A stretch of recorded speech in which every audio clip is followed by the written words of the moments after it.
Hello. Welcome back to Radio Free IV. So the topic of today's video is basically going to be about what our future is in politics. I don't know if I've been super clear with this, but my goal really in making these videos is to communicate to my fellow political actors the reality of our circumstances, as opposed to the fiction that you'll often see in mainstream media and mainstream narratives. And one of the things that I think is really underemphasized, and I think this is done so on purpose, is first of all, the level of decline that we are experiencing as a country. But then second of all, what caused it? You know, to summarize this whole video, it can really be summed up with the basic statement that in politics, we have a choice between ideology, and in the case of our politics as they exist today, that ideology is neoliberalism, and morality. Because neoliberalism is not an ideology that centers human morality, it doesn't matter what happens to us. And that's the fundamental issue. The issue is not that Republicans are too radical or Democrats are too radical or any of these things. The issue is that our political parties are fundamentally invested in an ideology that doesn't care about us. So when it comes to Democrats, and this whole video is going to be about Democrats because Republicans are completely written off. They're too far gone. You know, they have racist origins in terms of how they organize their political party that they are not ready nor willing to abandon, nor able to abandon, most likely. But we're going to talk about Democrats because those are the people who are meant to bring that morality into politics. And so for so long, you know, Democrats will talk about social change, they'll talk about equality, they'll talk about rights, they talk about all of these things. Obama, for example, he ran against the war in Iraq, against Hillary Clinton. And this was a big part of the reason that he was able to win not just that primary against Hillary Clinton, but the general election as well, becoming our 44th president. But what did they really deliver? I mean, even look at today. You'll see so many more Democrats now talking about affordability. I want to make your life affordable, you know, and they'll do that. They do the thumb thing. They will never abandon this. They're always going to do the thumb thing. But they talk about, we need to bring affordability. We need to fight for working people. Yeah, sure. How? And why is it that they never say how? Again, the reason they never say how is because there is an ideology here. There is neoliberalism. And the belief of neoliberalism is that the market, the free market, going to Walmart, that can solve all social problems, and that to have the government intervene is to disrupt those market forces and to cause harm to society. Notice that the people harmed by markets are not centered in this analysis, in this perspective. It's the markets that are able to be harmed or not harmed, not the people. When in reality, under a free market system like the one that we have, many people go without, and those people go without because it's profitable for that to exist. We have to chart a different path. Democrats are choosing to stay in power in this system where neoliberalism is the only kind of politics that we can discuss. Democrats are comfortable and they're safe. And ultimately, when you look at how Democratic politicians act, they recognize this. They recognize that they need to constrain the political debate and the political conversation to things that don't allow people to think bigger, to think beyond. Again, morality, completely absent from this calculation and completely absent from this political perspective. Changing the world, so the way I see it, the progress of civilization is predicated on certain moral considerations, prehistorically, or even look at animals. Animals fight each other, they eat each other. They take things from each other. They are uncivilized, but we are not. We're humans. We're civilized, right? We have language. We have all of these bounties of civilization. And we got there by instituting morality, by saying these are things that we can do. These are things that we can't do. You can't murder somebody in the street. That's not okay in a society, right? But if you abandon that principle on the large scale, that principle inevitably will cease to exist, even on the small scale. If you abandon the idea that through your political position, you must effectuate change that is good for people, then you also abandon the idea that doing things that are good for people matters in the first place. And I think that's incorrect. I think that explains a lot of why we are retreating into this sort of fascist hellscape. I was going to try not to curse in this video. I did pretty good. That explains a lot of why we are retreating into this current state of politics where Donald Trump is an absolute psychopath, absolute madman, rampaging through the country. It's because the morality was never enforced. In order to change the world, we need to bring more morals into the picture, not less. We need to say there are things that 40, 50, 100 years ago people would have done that we will not do. For example, go to war. Quite frankly, I think the time for warfare, the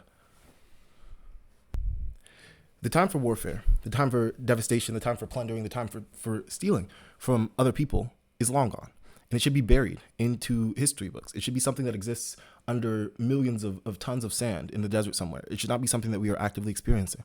And the fact that our political party, our left-wing political party in the most powerful country in the world, is not able to believe in that principle, I think is a problem. We need to, for example, say that people should not be able to be homeless. That's just not a thing we should tolerate as a society. And ultimately, these things require boldness. They require vision. They require clarity. And the Democratic Party, if you notice from the politicians that it puts forward, is completely not only uninterested in those principles, but oppositional to them. Democrats do not want politicians who are bold, who are passionate, who can articulate a vision for the world beyond the one that we have now, because that's dangerous. Because ultimately, ideologies survive by outcompeting other ones. They survive by being the last one standing. And even Democrats, very unfortunately so, but even Democrats would prefer to have liberalism be the only example, despite all of the excesses, despite all of the suffering that people have to experience, so that they don't have to compete with anything else. And so Democratic politicians don't speak clearly. They don't have any boldness to their political approaches. They don't have any vision for the future. These things are excised from the Democratic Party. They're removed, and they're purged. Just look at Bernie Sanders and how he is treated, or how he was treated in 2016 and 2020. Obviously, that's changed now with pretty much all of his political platform being vindicated. But Democrats are oppositional to these principles, and they're oppositional to these principles because they don't care. They do not care. Again, the choice is very simple: ideology, which is liberalism in this case, or morality. They have chosen their side. But what is important is not just to be upset, not just to be disheartened, heartbroken, really, because I am. But what's important is not just to feel those feelings, and not just to feel the rage, not just to feel the alienation with this system that seems to believe that nothing matters except for victory, when victory requires killing people. No, we must not just feel these negative emotions, but we must also feel the positive emotions. We must be the example, because through your own actualization and your own embodiment of better ideals, and through translating those ideals into political change, into political office, by holding office with those ideas, we can be the change. We can be the change. It is incumbent on us. It is our job. It is our responsibility as young people to enter this world not with the myths of the past, not with the horrible bigotry, not with the inability to think about other people, the selfishness of the past, but to enter this world and into the political arena with something different, something better, something bold, because it's what we deserve at the end of the day. Nobody deserves to grow up in poverty. No one deserves to go bankrupt from their healthcare costs being too high. No one deserves to work a minimum wage job, to be exploited while they're not even able to cover their basic expenses. None of these things have to be the case. And believing that, saying that, knowing that is the tool to get us there. So when I say that the choice is between morality and ideology, and this is especially to a lot of my, more liberal, more social democratic friends out there, I'm not saying that I think you need to think like me because I think good. No, although low-key true. What I am saying is that we must center different things. It is no longer acceptable to say, yeah, well, we should do something about climate change, but I don't think it's going to happen. No longer acceptable to say, yeah, it would be nice to have a universal healthcare system, but no. Because if we don't fight for these things, and if we don't win these things, we have nothing. We have nothing but what the liberals had. And what do the liberals have? I mean, look at the country today. It's falling apart. Education is in an embarrassing place, really. Teachers underpaid, students underattended, brain rotted to the nth degree, unable to pay attention, unable to focus. This is no way to go. And we can do better. We will do better. But I mean, I really just wanted to make this video to kind of put into perspective what the real contest is between these days, because it's no longer about, socialism good or liberalism good or Elizabeth Warren people. No. All those people, all those characters, they're noise. They're noise. What matters is, do you believe that human beings and their needs need to be centered in our politics, or do you believe that profit is the God that you will sacrifice the whole world to? Simple as that. Thank you for watching the video. Please like and subscribe and all those things that YouTube likes, so that they recommend the video to other people, and then I get subscribers, and then I become a billionaire like Jeff Bezos. If you enjoyed the video, thank you for watching. Have a good rest of your YouTube watching experience. I wanna be at the RNC. I wanna see Patricia McCloskey. I wanna scream for the GOP. I wanna sit with Dan Bongino.